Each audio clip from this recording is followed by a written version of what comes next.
안녕하세요, 여러분. 저는 박하영이라고 합니다. 올해 45살이고요. 오늘 여러분께 제 이야기를 들려드리려고 해요.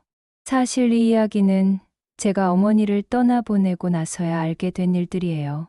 어쩌면 여러분도 비슷한 경험이 있으실지 모르겠어요.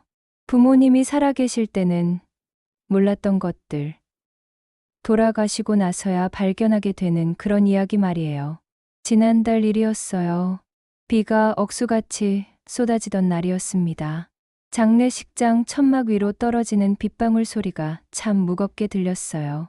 마치 하늘도 함께 울고 있는 것 같았죠. 어머니를 마지막으로 배웅하는 날이었거든요. 박선영. 그게 어머니 성함이에요. 평생을 가정에 헌신하시며 살아오신 분이셨죠. 따님, 어머님 유품은 여기 있습니다. 장례식장 직원분이 하얀 상자 하나를 제게 건네주셨어요. 생각보다 가벼운 상자였어요. 어머니는 평생 소유욕이 없으셨거든요. 옷도 몇 벌만 돌려 입으시고 액세서리 같은 것도 거의 안 하셨어요. 그래서 유품이라고 해봐야 얼마나 있겠어요. 상자를 열어보니 정말 별게 없더라고요. 낡은 안경 하나, 작은 지갑, 그리고 낡은 달력 한 장이 들어 있었어요. 처음엔 그냥 오래된 달력인 줄 알았어요. 그런데 자세히 보니까 좀 이상했어요. 3월 15일, 5월 23일, 8월 7일, 11월 12일. 네 번의 날짜에 빨간 볼펜으로 동그라미가 쳐져 있었거든요. 그것도 아주 정성스럽게요. 마치 아주 중요한 날을 표시해 놓은 것처럼 말이에요. 이게 뭐지? 하는 생각이 들더라고요. 어머니가 왜 이 날들을 표시해 두셨을까 궁금했어요. 제 생일도 아니고 아버지 기일도 아니고 그렇다고 명절이나 기념일도 아닌 것 같은데 말이에요. 게다가 달력 자체도 꽤 오래된 것 같았어요. 종이가 누렇게 발해 있었거든요. 장례를 치르고 나서 집에 돌아왔어요. 어머니가 혼자 사시던 그 집이요. 아버지가 세상을 떠나신 지 벌써 20해가 넘었어요. 그 긴 세월 동안 어머니는 줄곧 혼자 지내셨죠. 처음엔 저라도 함께 살자고 말씀드렸는데 괜찮다. 혼자가 편하다고 하시면서 완강히 거절하셨어요. 그때는 어머니가 정말 혼자 계시는 게 편하신 줄 알았어요. 가끔 제가 찾아뵈려고 하면 바쁠 텐데 뭐 하러 와라고 하시면서 크게 반기지 않으셨거든요. 그래서 저도 점점 발걸음이 뜸해졌죠. 지금 생각해보면 정말 후회스러워요. 어머니가 진짜로 혼자가 편하셨던 게 아니라 그냥 자식에게 짐이 되기 싫어서 그러셨던 건 아닐까 싶어서요. 어머니 방에 들어서니까 오래된 향 냄새가 났어요. 어머니만의 그 특별한 냄새요. 옛날부터 어머니는 라벤더 향을 좋아하셨어요. 벽에는 손때가 많이 묻은 사진 한 장이 걸려 있었어요. 아버지와 어머니가 젊었을 때 찍은 흑백 사진이었죠. 두 분이 참 행복해 보이시더라고요. 어머니는 20살에 아버지와 결혼하셨어요. 그때만 해도 참 예쁘셨어요. 책상 위에는 어머니가 늘 쓰시던 돋보기 안경이 놓여 있었고, 서랍 안에는 오래된 편지들이 몇 통 있었어요. 대부분 제가 어렸을 때 보낸 편지들이었어요. 어머니는 제가 보낸 편지를 하나도 버리지 않고 다 보관하고 계셨더라고요. 엄마, 왜 혼자서 그렇게 오래 계셨을까? 혼잣말이 나왔어요. 사실 어머니가 돌아가시기 전 마지막 몇 년 동안은 자주 우시는 모습을 봤거든요. 특별한 이유도 없이 그냥 눈물을 흘리고 계시는 걸 여러 번 봤어요. 제가 왜 우세요? 라고 물어보면 나이 들어서 그래. 눈물이 자꾸 나와 라고 하셨는데 그게 그냥 노화 때문인 줄만 알았어요. 그런데 그날 어머니 방을 정리하면서 달력을 다시 자세히 살펴보니까 뒷면에 흐릿한 글씨로 뭔가 적혀 있더라고요. 그 사람 병원이라고 적혀 있었어요. 글씨가 떨리는 걸 보니까 나이 드셔서 쓰신 것 같았어요. 그 사람 정말 이상했어요. 어머니가 누군가를 그 사람이라고 부르시는 걸 들어본 적이 없었거든요. 아버지 말씀을 하실 때는 항상 아버지라고 하셨고, 다른 분들 이야기할 때도 김 아주머니, 박 선생님, 이런 식으로 정확하게 말씀하셨는데요. 그런데 갑자기 어렸을 때 기억이 하나 떠올랐어요. 제가 초등학생이었을 때였나요? 어머니가 전화를 거시는 모습을 본 적이 있어요. 여보세요. 박 원장님.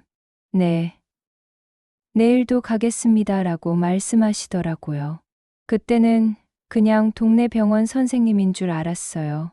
어머니가 몸이 안 좋으셔서 병원에 다니시는 건가 했죠. 그런데 지금 생각해 보니까 어머니가 그 전화를 하실 때 목소리가 좀 달랐어요.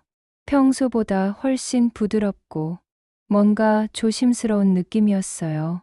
그리고 약간 설레는 것 같은 톤이기도 했고요. 어린 마음에도 엄마가 왜 저렇게 말씀하시지? 라는 생각이 들었던 기억이 나더라고요. 그 전화를 하시고 나면 어머니는 항상 거울 앞에서 머리를 만지작거리셨어요. 그리고 평소에 안 입던 옷을 꺼내서 입기도 하셨고요. 당시에는 그냥 병원에 가니까 단정하게 입으시는 건가 했는데 지금 생각해보면 좀 이상했어요. 그런데 그 사람 병원이라니 단순히 의사와 환자 관계가 아닌 것 같았어요. 뭔가 더 특별한 의미가 있는 것처럼 느껴졌거든요. 어머니가 그렇게 정성스럽게 달력에 표시해 두신 날짜들과도 관련이 있을 것 같았고요. 저는 달력을 손에 꼭 쥐고 있었어요. 어머니가 마지막까지 간직하고 계셨던 이 달력에 분명 중요한 비밀이 숨어 있을 것 같았어요. 어머니의 진짜 마음. 제가 그동안 몰랐던 어머니의 또 다른 삶이 이 달력 안에 있을 것 같았거든요. 엄마, 나 이제 알아야겠어. 창밖을 보니까 언제 그쳤는지 비가 멎어 있더라고요. 구름 사이로 해가 살짝 보였어요. 그리고 유품 상자를 다시 뒤져보니까 작은 열쇠 하나가 굴러나왔어요. 아주 작은 열쇠였는데 뭔가의 사물함이나 서랍장 열쇠 같았어요. 열쇠에는 작은 종이가 붙어 있었는데 거기에도 그 사람 병원이라고 적혀 있었어요. 저는 그 열쇠를 들여다보면서 생각했어요. 분명히 이 열쇠와 달력이 어머니의 비밀을 푸는 열쇠일 거라고요. 그리고 그 사람 병원에서 모든 답을 찾을 수 있을 것 같았어요. 그날 밤, 저는 잠을 이룰 수가 없었어요. 달력을 계속 들여다보고 있었거든요. 빨간 동그라미가 쳐진 4개의 날짜를 보면서 말이에요. 3월, 5월, 8월, 11월. 이 날들이 도대체 무슨 의미인지, 그리고 그 사람이 누구인지 꼭 알아내야겠다는 생각이 들었어요. 어머니를 이해하고 싶었어요. 그동안 제가 모르고 지냈던 어머니의 진짜 마음을 알고 싶었거든요. 혹시 어머니가 혼자서 외로워하셨던 건 아닐까? 제가 더 자주 찾아뵈었어야 했던 건 아닐까 하는 후회도 들었고요. 그래서 결심했어요. 내일 당장 그 병원을 찾아가 보기로 말이에요. 거기서 시작이 될 것 같았거든요.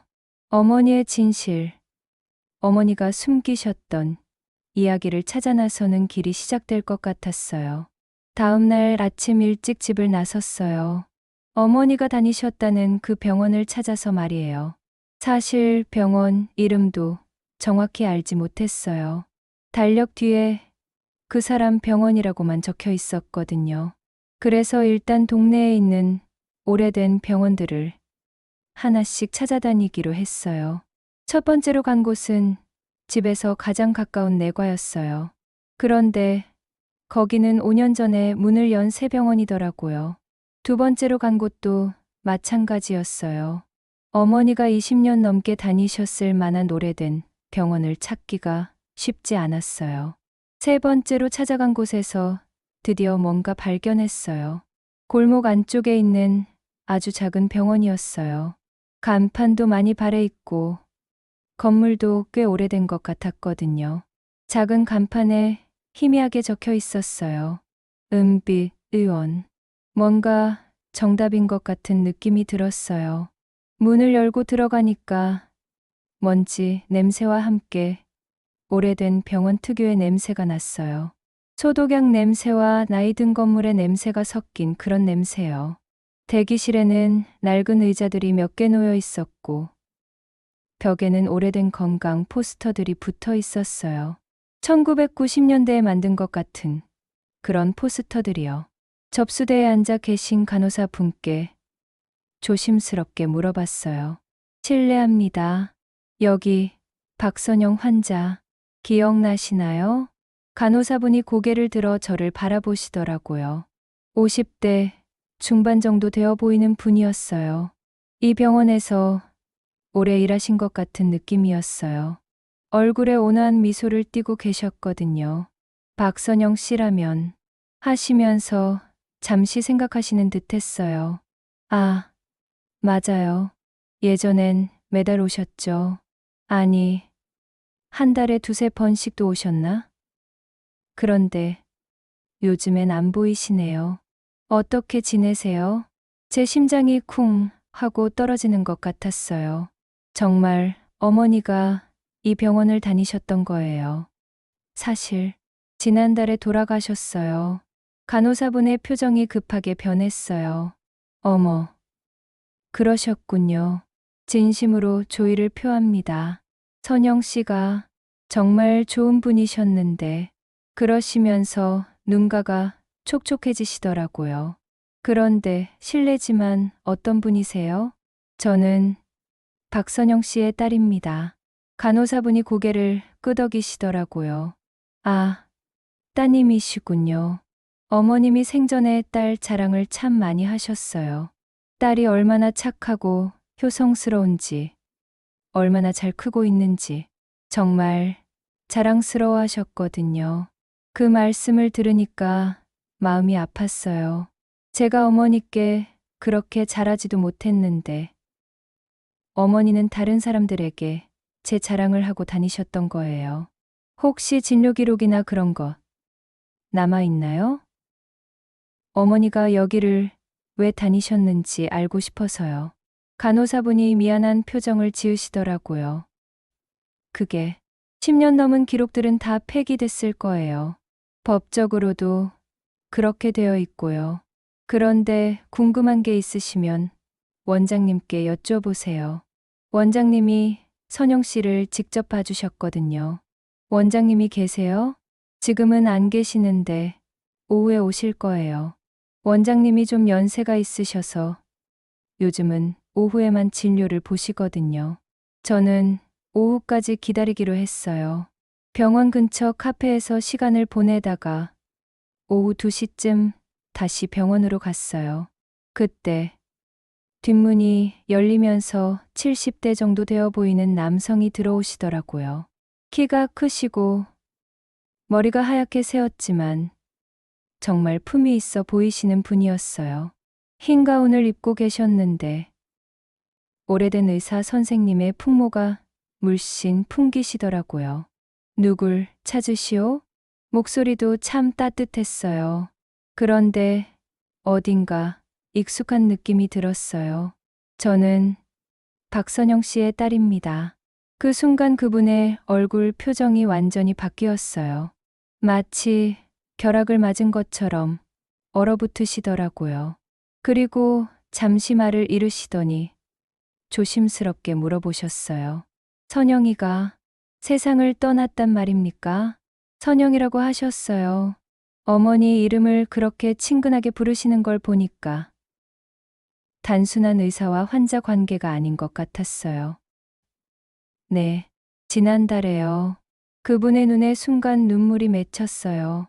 70이 넘은 나이에도 불구하고 정말 진심으로 슬퍼하시는 모습이었어요. 선생님, 어머니를 잘 아셨어요? 그분이 고개를 끄덕이시더라고요.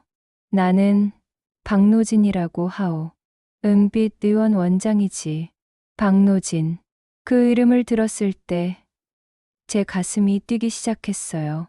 어렸을 때 어머니가 전화로 박 원장님이라고 부르시던 바로 그 분이었던 거예요.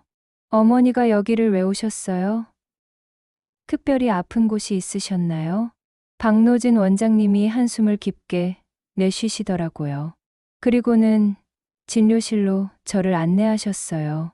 진료실도 참 오래된 느낌이었어요. 나무 책상과 의자, 벽에 걸린 의학 서적들, 모든 게 세월의 흔적을 담고 있었어요. 따님, 앉으시오. 저는 의자에 앉았고 원장님도 제 맞은편에 앉으셨어요. 그리고는 한참 동안 아무 말씀도 하지 않으시더라고요. 뭔가 굉장히 어려운 이야기를 하셔야 하는 것 같았어요. 원장님, 솔직히 말씀해 주세요. 제가 알아야 할 일인 것 같아요. 그분이 저를 오랫동안 바라보시더라고요. 그리고는 마침내 입을 여셨어요. 그 사람, 나요. 저는 무슨 말인지 이해할 수 없었어요. 무슨 뜻이에요? 우린 젊은 시절 서로 사랑했소. 그 순간 제가 앉아 있던 의자가 흔들리는 것 같았어요. 어머니가 다른 사람을 사랑했다고요? 아버지가 아닌 다른 사람을요? 하지만 나는 유부남이었고, 그건 죄였지. 저는 그 자리에서 얼어붙었어요. 어머니가 유부남을 사랑하셨다고요? 그것도 20년 넘게요? 그럼 아버지는 모르셨어요? 박노진 원장님이 고개를 저으셨어요. 그분은 모든 걸 알고 계셨소. 그게 더 힘들었지. 자네 아버지는 정말 훌륭한 분이셨어. 침묵이 흘렀어요. 제 머릿속이 완전히 하얘졌어요. 어머니에 대해서 제가 알고 있던 모든 것들이 한순간에 무너지는 느낌이었어요. 평생 아버지만 사랑하시며 살아오신 줄 알았던 어머니가 사실은 다른 사람을 사랑하고 계셨다니요. 언제부터였어요? 자네 아버지가 돌아가신 후였소. 선영이가 혼자 되고 나서 우연히 다시 만났지. 다시 만났다는 건요? 우린 젊은 시절에 잠깐 만난 적이 있었어. 하지만 그때 나는 이미 결혼한 상태였고 선영이도 곧 자네 아버지와 결혼할 예정이었지. 그래서 헤어졌고 그 후로 30년 가까이 만나지 못했소. 박노진 원장님이 서랍을 열어 낡은 편지 한 통을 꺼내셨어요. 봉투가 많이 누래져 있었어요. 이건 선영이가 마지막에 내게 맡긴 거요. 하영에게 전해주세요라고 하면서 말이야. 봉투 위에는 분명히 어머니의 필체로 하영에게라고 적혀 있었어요. 제 손이 떨렸어요. 어머니가 돌아가시기 전에 저에게 남기신 마지막 메시지인 것 같았거든요. 받으시오. 그게 선영이의 마지막 부탁이었소. 저는 떨리는 손으로 편지를 받았어요. 그런데 바로 뜯어볼 용기가 나지 않았어요. 그 편지 안에는 분명히 제가 상상도 못했던 어머니의 진실이 담겨 있을 테니까요. 원장님, 어머니가 행복하셨나요? 글쎄올시다. 행복했다고 할 수 있을까요? 사랑하는 사람이 있다는 건 분명 행복한 일이지. 하지만 그 사랑이 남에게 말할 수 없는 사랑이라면 그건 또 다른 아픔이기도 하지. 원장님의 목소리에도 깊은 슬픔이 묻어났어요. 어머니뿐만 아니라 이분도 오랫동안 가슴 아픈 사랑을 하고 계셨던 거예요. 저는 병원을 나와서 근처 공원에 앉았어요. 손에는 어머니의 편지가 들려 있었고 가슴은 복잡한 감정들로 가득했어요. 어머니를 이해해야 할지, 아니면 실망해야 할지 모르겠었어요. 하지만 분명한 건 이제 어머니의 진짜 이야기를 알아야 한다는 거였어요. 공원 벤치에 앉아서 어머니의 편지를 바라보고 있었어요. 봉투가 많이 누래져 있어서 꽤 오래전에 쓰신 것 같았어요. 제 이름이 어머니 필체로 정성스럽게 적혀 있더라고요. 손이 떨려서 좀처럼 편지를 열 수가 없었어요. 이 편지 안에는 분명히 제가 상상도 못했던 어머니의 진실이 담겨 있을 테니까요. 한참을 망설이다가 용기를 내어 편지를 열었어요. 편지지도 오래된 것이었고 어머니의 글씨는 평소보다 조금 떨려 보였어요. 아마 쓰실 때 많이 고민하셨을 것 같았어요. 하영아, 이 편지를 읽고 있다는 건 엄마가 이미 세상을 떠났다는 뜻이겠구나. 첫 문장부터 눈물이 났어요. 어머니가 돌아가시기 전에 이런 편지를 준비해 두셨다는 게 너무 슬펐거든요. 너는 모를 거야. 엄마가 한때 얼마나 외로웠는지 말이야. 글씨는 삐뚤었지만 어머니의 따뜻한 마음이 느껴졌어요. 계속 읽어내려갔어요.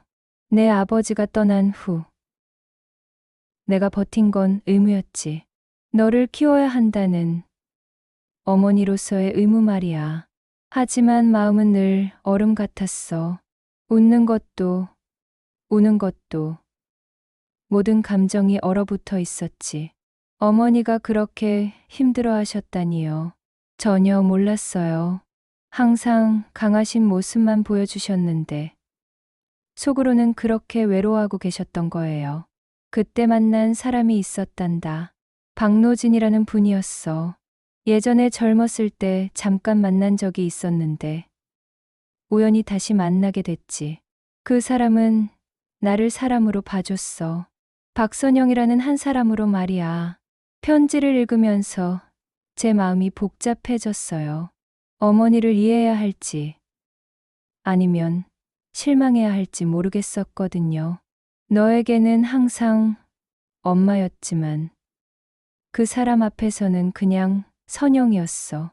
오랫동안 잊고 있던 내 이름을 불러주는 사람이 있다는 게 그렇게 고마울 수가 없었단다.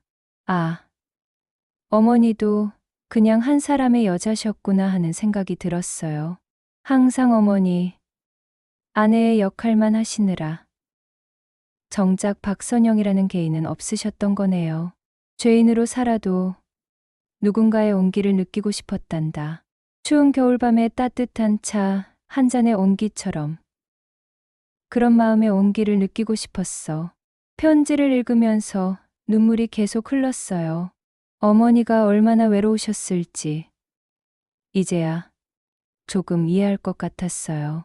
하영아, 너에게 미안하다. 내 아버지에게도 미안하고 하지만 그 사람은 나처럼 혼자였고 아팠단다. 아내도 일찍 떠나고 자식도 없이 혼자 살고 있었어. 나는 그저 밥을 해주고 웃어주고 아플 때 옆에 있어주는 걸로 충분했어. 그제야 달력에 표시된 빨간 동그라미의 의미를 알 것 같았어요. 어머니가 박노진 원장님을 돌봐드린 날들이었던 거예요. 그 사람은 심장이 좋지 않았어. 가끔 발작을 일으키곤 했지. 그럴 때마다 내가 달려갔단다. 3월, 5월, 8월, 11월. 그 빨간 동그라미는 그 사람이 많이 아팠던 날들이야. 편지를 읽으면서 분노와 슬픔이 뒤섞였어요. 어머니가 그런 사람을 사랑했다고? 유부남을? 하는 생각과 어머니도 사랑할 권리가 있으셨잖아라는 생각이 동시에 들었거든요. 하영아, 엄마를 미워하지 마라. 나도 처음엔 죄책감 때문에 많이 괴로워했어. 하지만 사랑이라는 게 내 마음대로 되는 게 아니더구나. 그 사람과 함께 있을 때만 내가 살아있다는 느낌이 들었단다.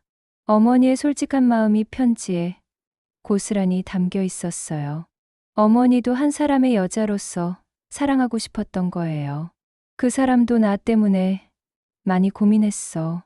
자신 때문에 내가 죄인이 된다면서 몇 번이나 헤어지자고 했지. 하지만 나는 그럴 수 없었어. 그 사람 없는 내 삶은 다시 얼음처럼 차가워질 게 뻔했거든. 편지의 마지막 부분이었어요. 하영아, 이 이야기를 듣고 엄마를 어떻게 생각하든 상관없어. 하지만 한 가지만 기억해줘. 엄마는 그 사람 때문에 다시 살 수 있었다는 걸. 너를 키우면서도 행복할 수 있었다는 걸 말이야. 사랑하는 사람이 있다는 건 그런 거란다. 세상을 다시 아름답게 보게 만드는 거야. 그 사람을 만나거든 고마웠다고 전해다오. 나를 다시 사람으로 만들어줘서 고맙다고. 그리고 미안하다고도 전해다오. 끝까지 함께하지 못해서 미안하다고. 편지의 마지막은 이렇게 끝났어요. 사랑하는 내 딸 하영아. 엄마의 마지막 부탁이야. 그 사람을 미워하지 마라. 그 사람도 나만큼 아팠을 거야. 그리고 너도 사랑하는 사람이 생기거든 주저하지 마라. 사랑은 죄가 아니란다. 다만 때와 상황이 맞지 않을 뿐이야. 편지를 다 읽고 나니까 제 마음도 복잡했어요. 어머니를 이해하고 싶은 마음과 아직 받아들이기 어려운 마음이 함께 있었거든요. 그런데 한 가지 확실한 건 어머니가 정말 힘든 선택을 하셨다는 거였어요. 공원을 걸으면서 생각해 봤어요. 만약 제가 어머니 입장이었다면 어떻게 했을까요? 20년 넘게 혼자 살면서 아이 키우고 모든 걸 혼자 감당하다가 따뜻하게 대해주는 사람을 만났다면 저라도 마음이 흔들렸을 것 같았어요. 그날 저녁 다시 은빛 의원을 찾았어요. 박노진 원장님께 어머니의 편지 내용을 전해드려야겠다는 생각이 들었거든요. 병원 불이 켜져 있어서 들어갔는데 원장님이 혼자 앉아 계시더라고요. 다시 오셨군요. 네, 편지를 읽어봤어요. 원장님의 눈빛이 조심스러워졌어요. 어떠셨소? 어머니가 원장님께 전해달라는 말씀이 있으세요. 뭐라고 하셨소? 고맙다고 하셨어요. 어머니를 다시 사람으로 만들어줘서 고맙다고. 그리고 미안하다고도 하셨어요. 끝까지 함께하지 못해서 미안하다고. 박노진 원장님의 눈에서 눈물이 흘렀어요. 70이 넘은 나이에도 어린아이처럼 우시는 모습이 참 안쓰러웠어요. 그 분은 내 인생의 은인이었소. 아내가 세상을 떠나고 혼자 살면서 내 삶에는 의미가 없었어. 그런데 선영이가 나타나서 다시 살 이유를 만들어줬지. 진짜 사랑하셨던 거네요. 끝까지 사랑했소. 하지만 그 사랑이 그녀를 괴롭혔다는 것도 알고 있었어. 그래서 더 마음이 아팠지. 원장님의 이야기를 들으면서 조금씩 이해가 되기 시작했어요. 두 분 다 외로운 사람들이었고 서로에게 의지하며 살아왔던 거예요. 비록 세상이 인정하지 않는 사랑이었지만 두 분에게는 삶의 이유였던 거죠.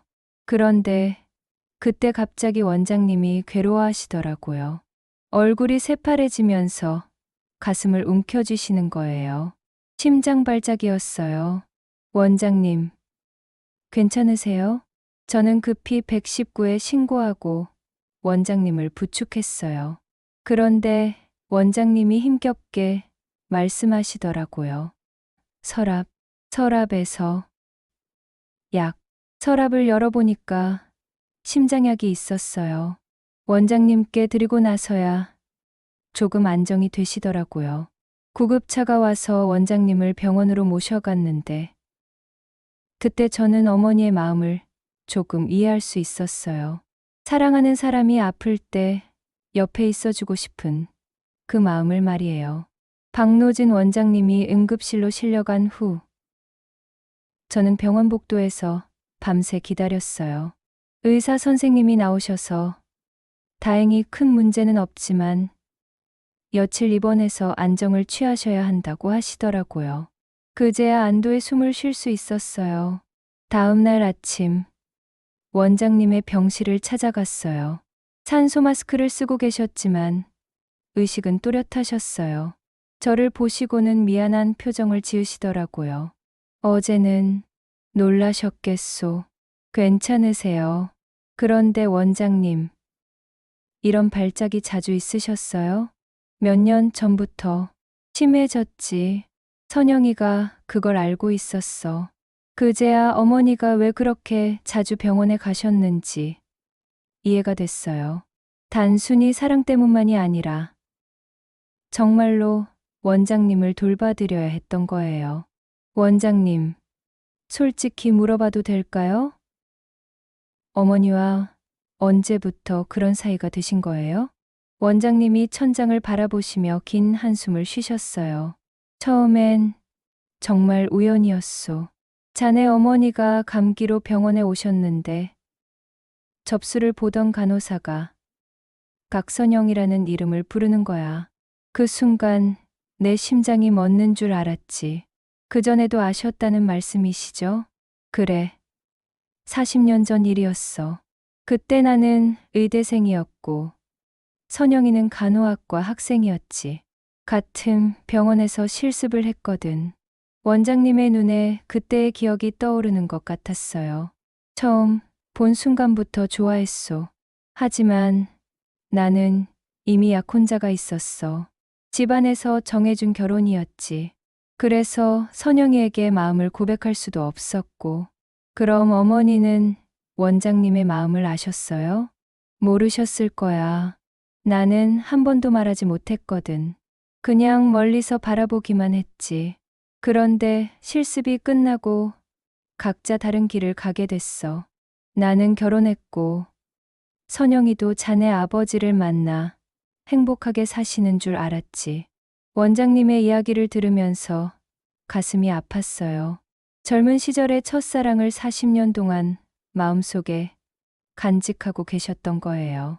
그런데 20년 전 선영이가 내 병원에 나타났을 때 정말 믿을 수가 없었어. 나이는 들었지만 여전히 아름다우셨거든. 어머니도 원장님을 알아보셨어요? 처음엔 못 알아보시는 것 같았어. 하지만 내가 혹시 간호학과 출신이세요? 라고 물어보니까 깜짝 놀라시더라고. 그때서야 나를 기억하시는 것 같았지. 원장님이 잠시 말을 멈추시고 물을 마셨어요. 이야기하는 것도 힘들어 보이셨어요. 처음엔 정말 의사와 환자 관계소. 선영여 씨가 스트레스 때문에 불면증이 있으셨거든. 남편을 잃고 혼자 자식을 키우는 게 얼마나 힘드셨겠어. 그때부터 가까워지신 거예요? 아니야. 몇 달 동안은 그냥 진료만 보고 헤어졌지. 하지만 선영이가 가끔 혼자 오시는 모습을 보면 내 마음이 너무 아팠어. 그래서 어느 날 용기를 내어 커피라도 한잔 하자고 했지. 원장님의 표정이 부드러워졌어요. 좋은 기억을 떠올리시는 것 같았어요. 그날 선영이가 말씀하시더라고. 선생님, 저는 40년 전부터 선생님을 기억하고 있었어요 라고. 그 순간 내가 얼마나 놀랐는지 몰라. 어머니가 그렇게 말씀하셨어요? 그래. 선영이도 그때 나를 좋아했었다는 거야. 하지만 내가 약혼자가 있다는 걸 알고 있어서 말하지 못했다고 하시더라고. 제 가슴이 뭉클해졌어요. 두 분이 40년 동안 서로를 그리워하고 계셨던 거네요. 그 후부터 가끔씩 만나기 시작했소. 처음엔 정말 조심스럽게 그냥 옛날 이야기나 하고 헤어지곤 했지. 언제부터 특별한 사이가 되신 거예요? 원장님이 한참 생각하시더니 대답하셨어요. 정확히 언제부터인지는 모르겠어. 어느 순간 서로에게 의지하게 됐고 없으면 안 되는 사람이 됐지. 아마 2년 정도 지나서부터인 것 같아. 원장님도 그때 혼자셨어요? 내 아내는 10년 전에 암으로 세상을 떠났소. 자식도 없었고 정말 외로웠어. 그런데 선영이가 나타나서 내 삶에 다시 의미가 생겼지. 원장님이 침대 옆 서랍을 열어서 작은 상자를 꺼내셨어요. 이걸 자네에게 주려고 했는데 상자 안에는 오래된 흑백 사진이 들어 있었어요.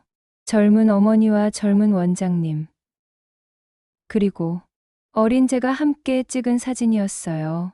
이 사진은 언제 찍으신 거예요? 자네가 초등학교 3학년 때였나? 선영이가 자네를 데리고 병원에 온 적이 있었어. 자네가 독감에 걸려서 말이야. 저는 그 기억이 없었어요. 하지만 사진 속에 제 모습은 분명했어요.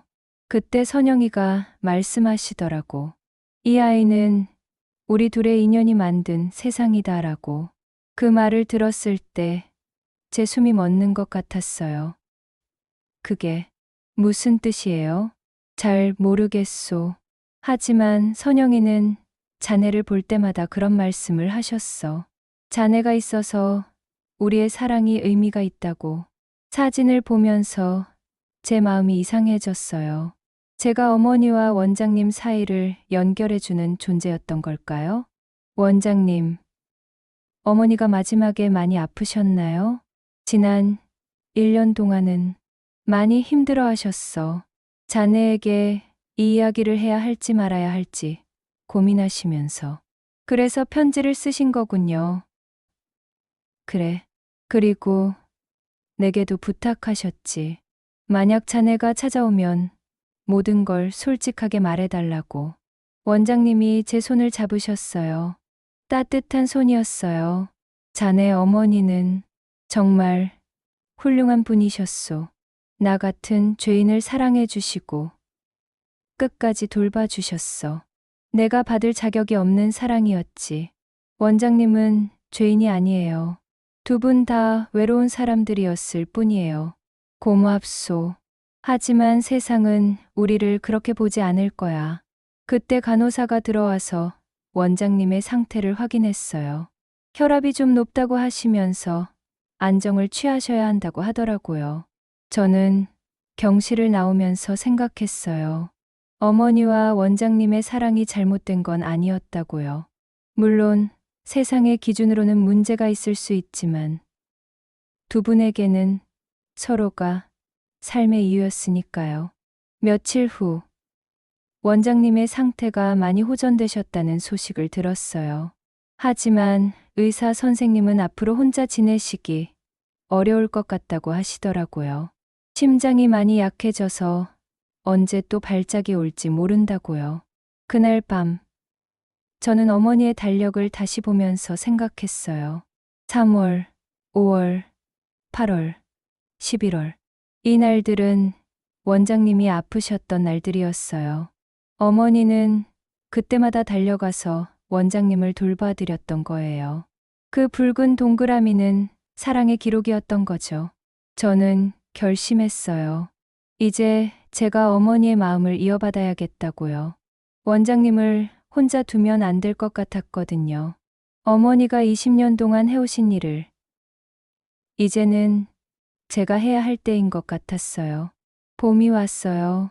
어머니가 돌아가신 지 벌써 3개월이 지났네요. 그동안 정말 많은 일들이 있었어요. 박노진 원장님은 퇴원하신 후에 요양병원으로 옮기셨어요. 혼자 생활하기에는 몸이 너무 약해지셨거든요. 처음에는 원장님을 어떻게 대해야 할지 모르겠었어요. 어머니의 사랑을 받았던 분이지만 제게는 여전히 낯선 분이셨으니까요. 하지만 시간이 지나면서 원장님의 진심을 알게 됐어요. 정말로 어머니를 사랑하셨고 어머니 때문에 마지막까지 살아갈 힘을 얻으셨던 거예요. 요양병원에 계신 원장님을 일주일에 2번씩 찾아뵙기 시작했어요. 처음엔 어색했지만 점점 대화가 늘어갔어요. 원장님은 어머니와의 추억을 들려주셨고 저는 어머니에 대해 제가 몰랐던 이야기들을 알게 됐어요. 자네 어머니는 정말 특별한 분이셨어. 원장님이 요양병원 정원에서 말씀하시더라고요. 봄바람이 살랑살랑 불고 있었어요. 어떤 면에서요? 다른 사람을 먼저 생각하는 마음이 누구보다 컸지. 나 때문에 힘들어하면서도 한 번도 원망하지 않으셨어. 원장님의 목소리에 그리움이 묻어났어요. 한 번은 내가 밤에 갑자기 발작을 일으킨 적이 있었어. 새벽 2시쯤이었는데 선영이가 바로 달려왔지. 비가 억수같이 내리는 날이었는데도 말이야. 어머니가 그렇게 하셨어요? 그때 내가 물어봤어. 이렇게까지 해야 합니까? 하고. 그랬더니 선영이가 뭐라고 했는지 아나? 저는 고개를 저었어요. 사랑하는 사람이 아플 때 옆에 있는 게 당연한 거 아닌가요? 하시더라고. 그 순간 내가 얼마나 고마웠는지 원장님이 눈시울을 붉히시더라고요. 어머니의 그런 모습을 상상하니까 저도 가슴이 뭉클해졌어요. 원장님, 어머니가 돌아가시기 전에 마지막으로 하신 말씀 있으세요? 있지. 고마웠다고 하셨어. 그리고 하영이를 부탁한다고도 하셨고. 저를요? 그래. 선영이가 걱정하시더라고. 자네가 혼자서 모든 걸 감당하려고 할까봐. 그래서 내가 약속했지. 자네를 딸처럼 여기겠다고. 그 말씀을 들으니까 마음이 따뜻해졌어요. 어머니가 돌아가시면서도 저를 걱정하고 계셨던 거네요. 한 달 후, 저는 중요한 결정을 내렸어요. 은빛의원 자리에 작은 무료 진료소를 여는 거였어요. 원장님은 이미 은퇴하셨고 건물주도 좋은 일이라면서 저렴하게 임대를 해주시겠다고 하시더라고요. 진료소 준비를 하면서 원장님께 도움을 많이 받았어요.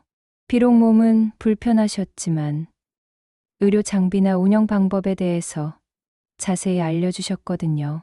자네가 이런 일을 하겠다니 선영이가 알면 얼마나 기뻐하실까. 원장님이 진료소 문패를 보시면서 말씀하시더라고요. 문패에는 은빛의 집 박선영박노진 기념소라고 적혀 있었어요. 두 분의 이름을 함께 넣고 싶었어요. 어머니와 원장님이 함께 만들어 가신 사랑이니까요. 원장님이 고개를 끄덕이시더라고요. 고맙소. 이렇게까지 해줄 필요는 없는데. 아니에요. 이제 저도 알겠어요. 어머니가 왜 원장님을 사랑하셨는지. 진료소를 열고 나서 생각보다 많은 분들이 찾아오셨어요. 대부분 연세가 많으신 분들이었어요. 혼자 사시는 어르신들이 많았거든요. 따님이시죠? 어머님을 많이 닮으셨네요. 찾아온 할머니 한 분이 말씀하시더라고요. 어머니를 아셨어요? 물론이지. 선영이가 노진이 원장 때문에 얼마나 고생했는지. 하지만 그래도 행복해 보였어. 그 할머니는 어머니의 오랜 친구분이셨어요. 처음엔 우리도 좀 이상하게 봤지. 유부남하고 만난다고 해서. 하지만 선영이 얼굴을 보니까 20년 만에 처음으로 웃고 있더라고. 어머니가 웃으신다고요? 그래. 아버지 돌아가시고 나서는 한 번도 진짜 웃는 걸 못 봤는데 원장 만나고 나서는 가끔 웃으시더라고.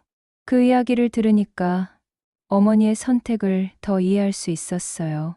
어머니에게도 행복할 권리가 있었던 거니까요. 여름이 되었어요. 진료소 운영이 점점 안정되어 갔어요. 원장님도 가끔 진료소에 오셔서 환자분들과 이야기를 나누시곤 했어요. 비록 직접 진료는 하실 수 없지만 오랜 경험으로 조언을 해주셨거든요. 그런데 어느 날 원장님이 갑자기 말씀하시더라고요.